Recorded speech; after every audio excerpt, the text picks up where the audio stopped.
sebelumnya boleh tahu Ibu posisinya yang sekarang diduduki apa? Pimpinannya LSO. Kalau kita namanya General Manager. Baik Bu, terima kasih Bu sudah meluangkan waktunya pada siang kali ini untuk kami wawancara. Kami di sini akan mewawancarai mengenai seleksi SDM di lembaga sertifikasi organik ya Bu. Baik, pada pertanyaan yang pertamanya itu apa saja tahap-tahap seleksi yang harus dilalui oleh kandidat dari awal hingga akhir? Oke, jadi tadi ya. Ya.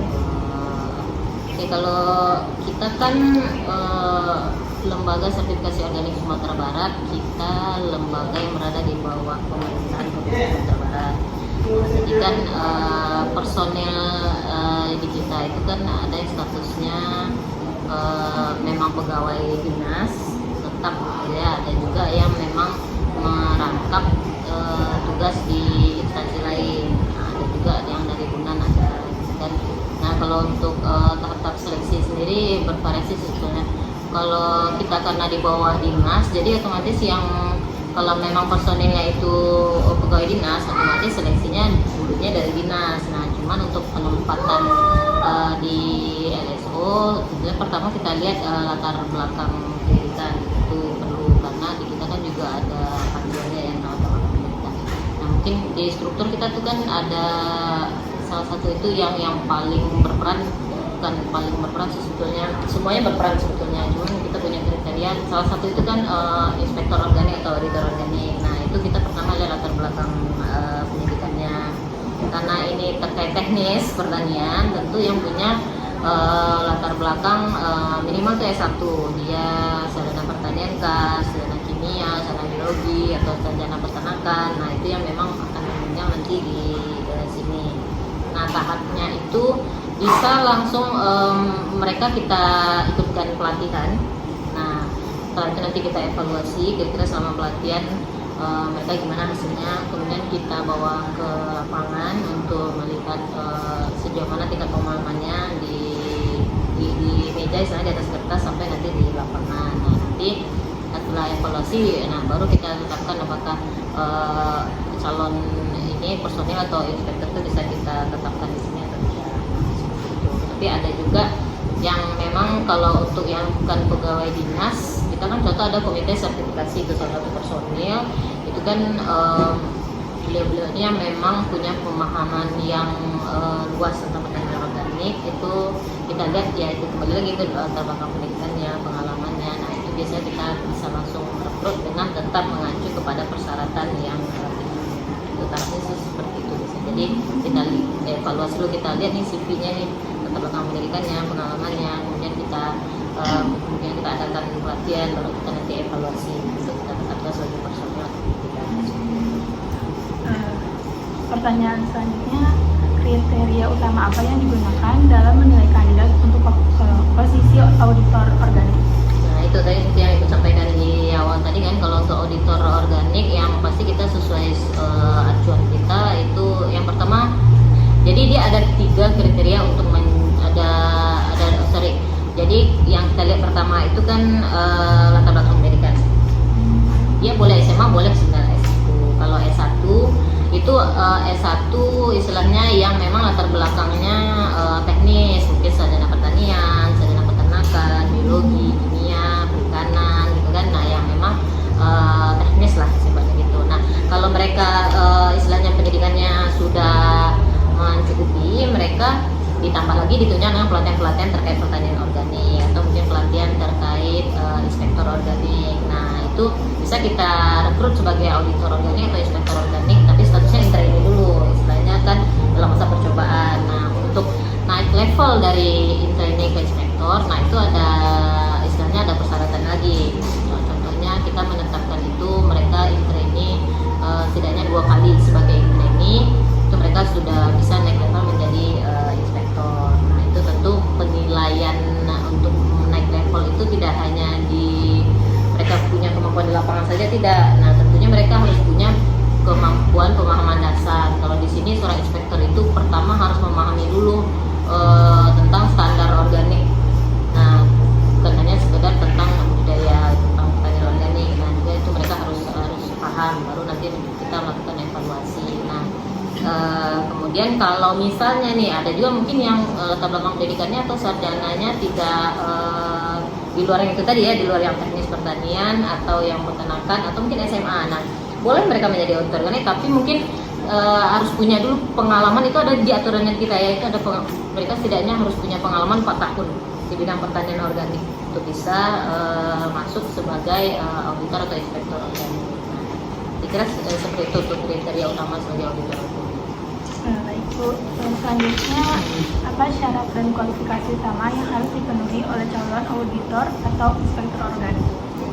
Yang pertama itu kemauan dulu sebetulnya, karena kita di lembaga sertifikasi organik ini kita tidak hanya sekedar mampu ke lapangan, tapi kita juga harus mampu atau punya kemauan untuk terus belajar, karena kita kan di sini menerima permohonan dari calon klien gitu kan. Nah, sertifikasi organik ini tidak lepas dari hal yang dokumentasi, yang ada dokumennya tertulis. Nah, itu memang seorang inspektor harus punya kemampuan atau punya kemauan untuk terus belajar, mampu membaca dokumen, mampu membaca dokumen. Nah, baru nanti mereka bisa praktek lapangan. Kalau istilahnya latar belakang pendidikan, pengalaman itu kan bisa dikejar. Nah, apalagi kita juga kalau misalnya ada pun yang berminat untuk menjadi inspektor, kalau misalnya dinas menetapkan personil di sini ya, selama mereka punya kemauan kita bisa mengadakan pelatihan di sini dalam inspektor ini. Yang penting mereka punya kemauan dulu. Nah, itu kemauannya, kemudian ya tadi kembali lagi ke situ yang disampaikan di awal kan, pendidikannya, pelatihan yang pernah diikuti terkait pertanian organik, kemudian pengalamannya dalam pertanian organik. Nah, itu sih lebih kurang terkait kualifikasi utama ya untuk menjadi inspektor organik. Baik, selanjutnya apakah ada tahap praktik kerja atau masa training sebagai bagian dari proses seleksi? Ya, ada seperti yang tadi kita sampaikan kan, kalau mereka menjadi auditor organik atau inspektor organik, setelah kita lihat nih CV-nya, latar belakang pendidikan, pelatihan pernah diikuti. Nah, kalau yang sudah memenuhi ini gitu kan, nah itu kita in-training dulu kan, yang disampaikan tadi, kita in-training tidak hanya dalam hal lapangan, tapi membaca dokumen juga mereka harus paham dulu isi dokumen, karena ketika di lapangan nanti kan mengecek nih yang isi di dokumen itu sesuai nggak sama yang kejadian di lapangan, atau kejadian di lapangan sama nggak termuat nggak di dalam dokumen. Nah itu yang mereka harus punya kemampuan itu. Nah tentunya kita in-training dulu, setidaknya mereka minimal ya paling sedikit itu 2 kali mengikuti aktivitas kita di lapangan untuk melakukan pengawasan.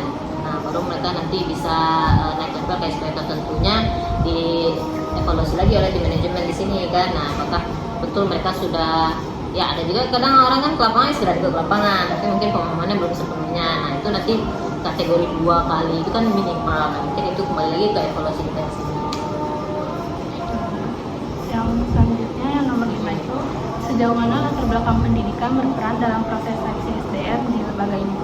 Sangat berperan pastinya, karena di kita yang kita tahu di Komisi Mutu itu tidak hanya kita berbicara auditor organik ya, di sini kita kan ada komite sertifikasi, ada tim manajemen itu kan manajemen mutu, administrasi dan teknis, itu pendidikannya minimal S1 itu dari semua latar belakang S1 gitu kan. Nah, itu pastinya sangat berpengaruh, karena itu di dalam aturan standar utamanya ada, di dokumennya ISO-nya ada juga. Nah pasti itu sangat berperan, sangat berpengaruh gitu terhadap penetapan Baik, selanjutnya pertanyaan yang akan ditanyakan oleh rekan saya. Baik Bu, perkenalkan nama saya Milano Eja. Di sini saya juga ingin bertanya tentang seleksi SDM. Pertanyaannya itu, apakah ada pelatihan khusus yang diberikan kepada SDM baru setelah mereka lolos seleksi Bu? Jika ada, seperti apa Bu?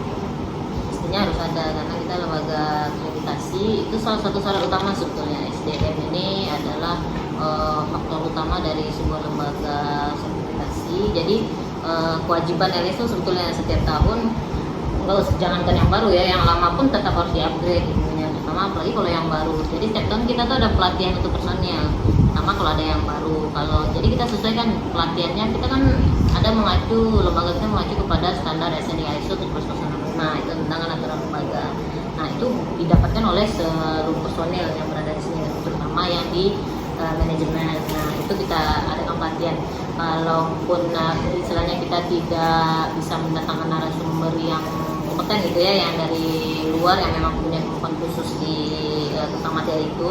Biasanya kita semacam mengadakan host training, istilahnya pembahasan di antar kita, karena itu memang kewajibannya kita. Kalau untuk inspektor ya kita adakan lagi pelatihan khusus untuk inspektor. Nah itu kan biasa tentang desain organik, teknik melakukan inspeksi. Nah itu memang wajib di ISO mengadakan pelatihan untuk personilnya, karena itu salah lembaganya itu gitu. Jadi dan yang baru yang lama aja harus diupgrade ilmunya, harus terus diadakan diskusi setiap tahun, minimal 1 kali setahun harus ada pelatihan untuk personil. Oke, itu. Pertanyaan selanjutnya, bagaimana lembaga menilai pengalaman kerja sebelumnya dalam proses seleksi calon pegawai? Oke, kita kan ada proses pertama, kita sebelum kita tetapkan menjadi personil itu kita menilai, kita ada meminta calon personil mengisi CV.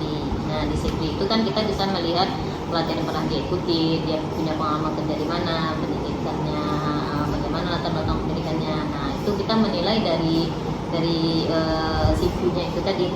Nah jadi dari CV nanti kita kan bisa tahu itu mereka latar belakang pendidikannya ini mungkin di sini.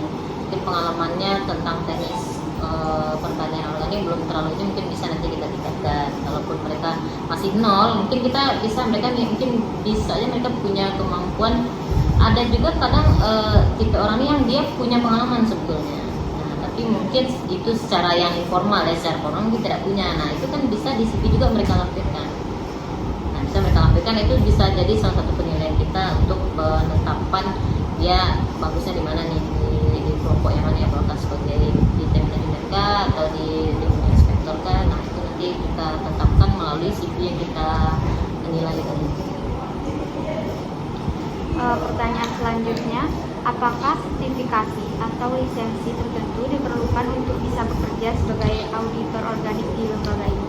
Oh iya, dari pelatihan jadi kita setiap mengadakan pelatihan kita memang nanti akan mengeluarkan sertifikat, karena jadi syarat lembaga akreditasi itu semuanya harus ada bukti sebetulnya. Ketika kita pelatihan, kita harus ada bukti pelatihannya. Kalau setidaknya tidak ada sertifikat, setidaknya ada daftar hadir ketika melaksanakan pelatihan, ada resume dari hasil pelatihan kita pada saat itu. Nah itu memang harus ada, terutama lagi pernah kita di kira-kira 2 tahun lalu, di tahun 2022 kita pernah mengadakan pelatihan yang bersertifikat BNSP.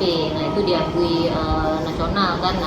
Nah itu pernah juga kita adakan, tapi itu kita sesuaikan lagi dengan budget yang ada kan. Kalau memang kita lagi tidak ada budget ya kita in-house training, tetap kita buatkan sertifikat untuk yang telah selesai, karena itu bukti dan bukti bahwasanya mereka memang telah menyelesaikan atau mengikuti pelatihan terkait bidangnya atau mereka tempati. Selanjutnya, bagaimana proses evaluasi keterampilan teknis dan non teknis calon karyawan di lembaga? Jadi kita ada evaluasi awal, ada evaluasi akhir ya kalau di lembaga sertifikasi organik. Nah yang awal tadi kan melalui penilaian CV.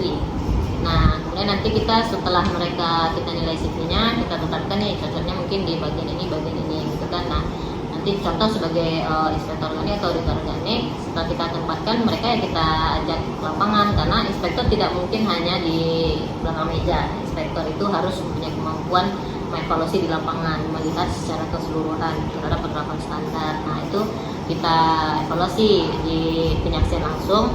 Nah termasuk juga nanti pada setiap akhir tahun itu kami selalu melakukan evaluasi akhir terhadap keseluruhan personel yang ada di sini. Jadi ada penilaiannya. Nah kalau yang di bawah pimpinan general manager tentunya saya langsung yang menilai, tapi kalau saya dinilai nanti oleh kepala dinas terkait kinerja kami yang di sini gitu. Nah, itu kita ada belangkonya dan itu memang ada prosedur wajibnya gitu. Jadi ada evaluasi awal, ada evaluasi akhir. Evaluasi awal kan di awal tahun nih terhadap penilaian CV tadi kan. Nah di akhir nanti kita nilai kerja mereka selama setahun itu. Kira-kira sudah sampai mana nih progresnya. Mungkin sebagai inspektor organik pemahamannya sejauh mana, kemampuannya menilai di lapangan seperti apa. Nah itu memang ada evaluasinya setiap tahun. Selanjutnya, apakah ada uji kompetensi tertulis atau wawancara teknis yang wajib diikuti oleh semua kandidat? Kalau kompetensi tertulis ada, seperti tadi kan di tahun 2022 sama di tahun 2018 itu kita pernah, misalnya itu kan pelatihan yang resmi ya dari lembaga sertifikasi profesi itu namanya. Memang di situ ada, kalau di namanya LSP ya, lembaga sertifikasi profesi, itu memang lembaga yang melakukan pelatihan-pelatihan yang bersertifikasi. Nah, sertifikatnya NPNSP Lampung Garuda. Nah, itu diakui secara nasional. Jadi kalau kita ada punya sertifikat itu, sebenarnya kita bisa kerja di seluruh lembaga sertifikasi yang mengakui kompetensi kita. Nah, jadi kalau di prosedurnya lembaga sertifikasi profesi itu, yaitu ada ujian tulisnya, kemudian ada ujian wawancaranya, ada prakteknya juga nih, ada prakteknya. Nah, jadi itu diamati 3 ini, tulis, wawancara, sama praktek. Itu memang ada. Baik Bu, pertanyaan selanjutnya akan ditanyakan oleh Bu. Baik Bu, perkenalkan nama saya Wina Isyari Febrian. Pertanyaan selanjutnya yaitu, setelah proses seleksi selesai, apa langkah atau proses selanjutnya yang harus dijalani oleh kandidat yang lolos? Kalau udah selesai seleksi ya kita lihat kinerjanya langsung kan. Kalau di CV katanya mungkin dia sudah pernah pelatihan ini, ya kita lihat kinerjanya langsung, karena di sini kan kerjanya bisa dikatakan istilahnya runut gitu dari awal. Kan kita bekerja sama dengan produk tani ya, atau dari perusahaan gitu kan. Kita kan sistem di sini menerima, mereka akan melakukan sertifikasi online, mereka mengajukan permohonan. Nah, ketika permohonan masuk itu mulai start kerja dari personil. Nah, itu di situ kita nilai. Nah, yang pada saat awal menerima permohonan itu biasanya ada bagian umum namanya, kemudian ada manajer administrasi. Nah, di situ sudah mulai penilaian terhadap kerjanya itu tadi kan, sudah istilahnya sudah langkah selanjutnya dari setelah mereka dinyatakan selesai. Nah, jadi dari tiap-tiap fase kerja itu setelah diterima itu, ya itu kita nilai kerjanya itu di setiap langkah itu. Setelah permohonan, kemudian nanti dilakukan evaluasi dokumen di kantor, nah kemudian dilakukan evaluasi di lapangan, inspeksi atau audit ya. Nah, itu langsung kerja, langsung praktek setelah itu. Karena kan di sini kita teknis ya, memang langsung kerja gitu, langsung kalau ada permohonan yang masuk ya langsung kita proses. Yang sudah dinyatakan sebagai personel di sini ya harus siap untuk bekerja. Pertanyaan selanjutnya Bu, apakah ada preferensi khusus terhadap kandidat yang memiliki pengalaman kerja di sektor organik atau pertanian yang berkelanjutan? Preferensi khususnya apa maksudnya? Penilaian. Pasti ada lah ya, kalau apakah ada preferensi khusus terhadap kandidat? Tentunya ada. Kalau ya seperti yang Ibu sampaikan tadi kan, kita kan melihat pertama itu dari CV yang mereka ajukan. Kita personil yang ada di lembaga sertifikasi organik ini semuanya punya CV yang terdokumentasi di sini. Jadi kita kan melihat itu seperti yang Ibu bilang tadi di awal kan, selain latar belakang pendidikan, pelatihan pernah mereka ikuti ya, pengalaman juga. Nah, contoh kalau misalnya seperti Ibu bilang tadi kan, kalau misalnya mereka S1-nya tapi bukan yang sesuai dengan bidang teknis, bukan bidang pertanian, mungkin adik-adik nih, kita ada inspektor, kita ada Bang Ari, itu dia SAP, makanya dia bilang dari SAP sarjana administrasi publik ya. Nah itu kan tidak sejalur istilahnya kan, bukan di bidang yang teknis, bukan bidang pertanian. Nah itu boleh kita jadikan sebagai inspektor organik. Karena apa? Karena dia punya pengalaman yang lebih. Kalau dia tidak sejalur S1-nya, setidaknya dia sesuai aturan itu 4 tahun dia harus punya pengalaman di bidang pertanian organik. Nah, mungkin dia pernah membina kelompok tanika, atau mungkin pernah melakukan sendiri, atau membina kelompok di sekitarnya, atau mungkin sebelumnya pernah bekerja lah di kelompok tani atau di pertanian berkelanjutan. Nah, pastinya proses khusus itu tentang pengalaman bekerja itu sangat berpengaruh, sangat termasuk menjadi kriteria penilaian lah untuk ditetapkan sebagai personil, terutama untuk auditor organik ya. Selanjutnya Bu, apakah lembaga memberikan kesempatan yang sama bagi semua pelamar tanpa melihat latar belakang atau jenis kelamin? Pastinya. Di sini kita kan total ada 11 personil. Nah, 11 personil itu tidak semuanya sehari-harinya menetap di sini. Yang menetap di sini kan hanya 4 orang.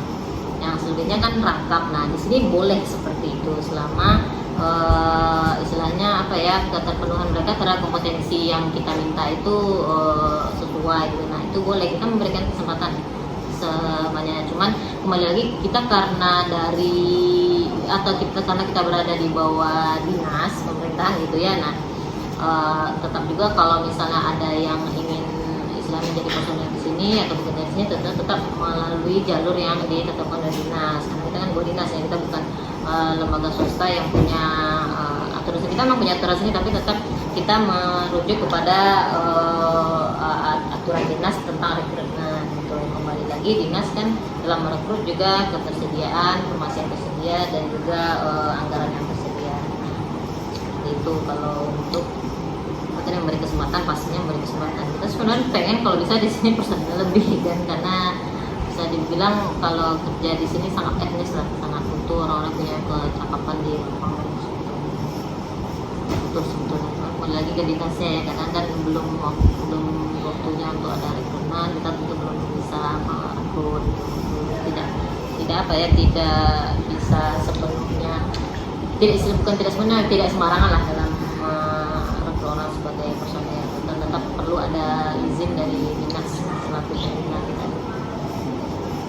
Selanjutnya Bu, apa yang lembaga lakukan jika ada banyak pelamar yang memenuhi kriteria, dan bagaimana cara memilih yang terbaik dari calon? Kalau memilih pasti kita memilih, yaitu tadi kan kita selain dari situ kita ada metode wawancara kan. Itu mungkin kami yang di sini istilahnya punya mungkin dari pengalaman sekian tahunnya pun bisa menilai, bukan menilai sih sebenarnya, melihat yang akan melamar ini kira-kira kemauannya sejauh apa sih ya. Itu lagi karena ada orang nih cocok nih, pendidikannya cocok, latihannya oke, pengalamannya oke, tapi mungkin kemauannya kurang. Nah karena kita kan tidak hanya bisa melihat dari 3 faktor yang utama. Faktor keempat mereka tidak punya kan gitu. Kita kan bisa melihat itu kalau dengan pengalaman sekian tahun ya, kita bisa melihat istilahnya apa ya, kepribadian, kemampuan orang itu terhadap pekerjaan yang akan kita bebankan, nah seperti itu. Tentunya kalau ada banyak pelamar ya kita kembali lagi kan karena kita di bawah dinas, di bawah pemerintahan Provinsi Sumatera Barat. Nah tentunya kembali lagi kalau selama anggaran yang tersedia memadai ya kita terima tentunya dengan seleksi yang sesuai dengan persyaratan yang sudah ditetapkan. Karena kan rekrutmen kan kita di sini dinas kan putusnya PNS ya. Nah kita kan ada setiap tahun tuh atau ada beberapa tahun sekali kan ada rekrutmen tuh dari dinas gitu kan. Nah kadang mungkin yang melamar yang masuk untuk sebagai pegawai dinas mungkin banyak, tapi tidak seluruhnya mungkin dijadikan personel di sini. Tentunya kita nilai lagi kita di kemauannya kan, latar belakang pendidikannya kita sesuaikan lagi di sini. Selanjutnya Bu, bagaimana lembaga menilai calon karyawan yang belum punya pengalaman kerja di bidang organik? Oh ya nggak masalah sebetulnya, kembali lagi kan tadi sudah disampaikan kan dia kita ada 3 penilaian tadi ya, latar belakang pendidikan, pelatihan yang pernah diikuti, pengalamannya. Kalau mereka S1 teknis, mereka S1 nya pertanyaan nih yang cocok gitu kan dengan bidang pertanian organik, karena mengikuti pelatihan, belum punya pengalaman ya nggak masalah, penting sudah pegang 2 atau salah satu darinya aja itu sudah bisa kita ambil sebagai personil. Karena kadang mereka mungkin baru tamat fresh graduate gitu ya, belum punya pengalaman pastinya kan. Nah ya disinilah kita waktunya untuk menambah pengalamannya. Nah seperti itu.